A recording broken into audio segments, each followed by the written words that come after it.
ဒီနေ့ပြောပြမှာကတော့သဘာဝကပေးတဲ့အံ့ဖွယ်ဆေးပဲ့ဝင်ဟာရဖြစ်စေတဲ့မြင့်ဘမ်ဘူးရှုဆိုတဲ့အကြောင်းအရာပဲဖြစ်ပါတယ်။လွန်ခဲ့တဲ့နှစ်ပေါင်းများစွာတရုတ်နိုင်ငံတန်မင်းဆက် AD 618ကနေ909ခေတ်ကလေးကမြစ်ကိုတော်ဝင်စားပွဲတော်တွေမှာစပွဲတင်ယတနာ treasure dish တစ်ခုအဖြစ်အထူးတလဲသတ်မှတ်ခဲ့ကြပါတယ်။အဲ့ဒီခေတ်အခါတုန်းကမြင့်မပါရင်ပွဲမပြီးဆိုတဲ့ဆိုရိုးစကားပင်ရှိခဲ့တဲ့အထိလူကြိုက်များခဲ့တာဖြစ်ပါတယ်။ဂျပန်နိုင်ငံမှာလည်းမြစ်ကိုတောတောင်ဟင်းသီးဟင်းရွက်တွေရဲ့ဘုရင် King of Forest Vegetable လို့တန်ဖိုးထားခေါ်ဆိုခဲ့ကြပါတယ်။ရှေးဟောင်းမင်းဆက်စေချမ်းတစ်ခုဖြစ်တဲ့ Compendium of Materia Medica ထဲမှာတော့မြင့်အာဟာရချိုမိန်ပြီးအစိတ်အတောက်မရှိကြောင်းခန္ဓာကိုယ်ရဲ့အရေးလက်ပတ်မှုစနစ်ကိုကျိုးပြုစေပြီးနေ့စဉ်စားသုံးတဲ့အစားအစာဖြစ်ကြောင်းမှတ်တမ်းတင်ထားတာကိုတွေ့ရှိခဲ့ရပါတယ်။ဒီနေ့ခေတ်မှာတော့အာဟာရပညာရှင်တွေရဲ့ပြောပြချက်အရမြင့်မှာပါဝင်တဲ့ထူးခြားတဲ့ကျန်းမာရေးကောင်းကျိုး6မျိုးကိုသိပ္ပံနိကျသုတေသနတွေနဲ့အတူရှင်းပြပေးခြင်းပါတယ်။မြင့်စားသုံးခြင်းဖြစ်ရရှိနိုင်တဲ့အဓိကကျန်းမာရေးကောင်းကျိုး6ချက်တွေကဘာတွေလဲ။အဲ့ဒါတွေကတော့နံပါတ်1ကိုယ်လေးချိန်ရှော့ချပေးခြင်းမြင့်ဟာကယ်လိုရီအလွန်နည်းပြီးအညင်ဓာတ် dietary fiber ကျွယ်ဝတဲ့အတွက်ကိုယ်လေးချိန်ရှော့ချနေသူတွေအတွက်အကောင်းဆုံးအစားအစာဖြစ်ပါတယ်မြင့်100 gram မှာကယ်လိုရီ20ကနေ29ခန့်သာပါဝင်ပြီးအမြင်ဓာတ်ကဗိုက်ပြည့်နေတယ်လို့ခံစားရစေကအဆီစုပေါ်မှုတွေကိုလျော့နည်းစေတယ်လို့သုတေသနတွေကဆိုပါတယ်နှလုံးကျန်းမာရေးကိုကာကွယ်ပေးခြင်းမြင့်မှာပါဝင်တဲ့ phytosterol လို့ခေါ်တဲ့ဓာတ်ပေါင်းတွေဟာခန္ဓာကိုယ်အတွင်းကမကောင်းတဲ့ cholesterol LDL တွေကိုလျှော့ချပေးနိုင်ကြောင်း University of Texas ရဲ့လေ့လာမှုတွေရသိရပါတယ်။ဒါအပြင် potassium ဓာတ်ကြွယ်ဝတာကြောင့်သွေးပေါင်ချိန်ကိုထိန်းညှိပေးပြီးနှလုံးရောဂါဖြစ်နိုင်ခြေကိုလျှော့ချပေးပါတယ်။နံပါတ်3အစာချေစနစ်ကိုကောင်းမွန်စေခြင်းမြင့်မှာ cellulose ဓာတ်4%ကပါဝင်ပြီးဒါဟာဥလမ်းကြောင်းလှုပ်ရှားမှုကိုကောင်းမွန်စေကဝန်းချုပ်ခြင်းကိုကာကွယ်ပေးပါတယ်။ဒါအပြင်ဥလမ်းကြောင်းထဲကကောင်းမွန်တဲ့ဘက်တီးရီးယားတွေအတွက်အစာ prebiotic အဖြစ်လည်းလှုပ်ဆောင်ပေးပါတယ်။နံပါတ်4အသားအရည်နဲ့စံကေတာကိုနှုတ်ပြူစေခြင်းမြင့်မှာပါဝင်တဲ့ဆီလီကာဓာတ်ဟာ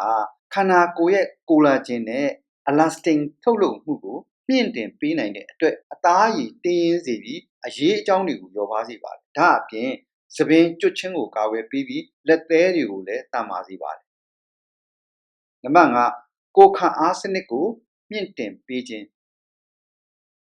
မြင့်မှာဗီတာမင် A ဗီတာမင် C ဗီတာမင် E နဲ့ဗီတာမင် B6 နဲ့2သတ္တုဓာတ်ပေါင်းများစွာပါဝင်တဲ့အတွက်ကိုယ်ခံအားကိုအားကောင်းစေပါတယ်။မြင့်မှာပါဝင်တဲ့ drug ပေါင်းတွေဟာဘက်တီးရီးယားတွေနဲ့ virus တွေကိုတိုက်ဖျက်နိုင်စွမ်းရှိတာကိုလည်းတွေ့ရှိထားပါတယ်။နံပါတ်6ကိုယ်တွင်းသကြားဓာတ်ကိုထိန်းညှိပေးခြင်းမြင့်ဟာသကြားဓာတ်နည်းပြီး glycemic index GI နည်းပါတဲ့အစားအစာဖြစ်တာကြောင့်ဆီးချိုယောဂရှိသူတွေအတွက်သင့်တော်ပါတယ်။မြင့်မှာပါဝင်တဲ့အမြင့်ဓာတ်ကသွေးရင်းသကြားဓာတ်ရုတ်တရက်တက်မလာအောင်ထိန်းညှိပေးနိုင်ပါတယ်။အိမ်တွင်ဆေးဖော်စနည်းများနဲ့အသုံးပြုပုံများမြင့်ကိုအာဟာရအဖြစ်သာမကခြေဦးတူနာပြုနည်းနဲ့ဆေးပဲ့ဝင်ပစ္စည်းအဖြစ်လည်းအသုံးပြုနိုင်ပါတယ်။အသက်ရှူလမ်းကြောင်းဆိုင်ရာပြဿနာများအတွက်မြင့်ကိုပြုတ်ပြီးရတဲ့အရည်တွေကိုပြားရည်စွန်းထက်ကတောက်သုံးပေးခြင်းအဖြစ်ချောင်းဆိုးခြင်းရင်ကျပ်ခြင်းနဲ့လေကြောင်းနာခြင်းတွေကိုသက်သာစေပါတယ်။အရည်ပြားပြဿနာများအတွက်မြင့်ကိုအနှစ်လုပ်ပြီးဒဏ်ရာတွေဒါမှမဟုတ်အရည်ပြားပိုးဝင်တဲ့နေရာတွေမှာအုံပေးခြင်းဖြစ်လည်းအနာအကျက်မြန်စေပါတယ်။အစိတ်ဖြည်စေးအဖြစ်အိန္ဒိယရှေးဦးဆေးပညာအရ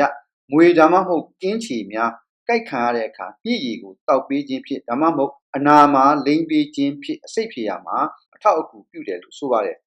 ။မြင့်ကိုဘေးကင်းစွာချက်ပြုတ်နည်းနဲ့နှင်းချက်နည်းတတိပြုရန်မြင့်စိမ်းမှာ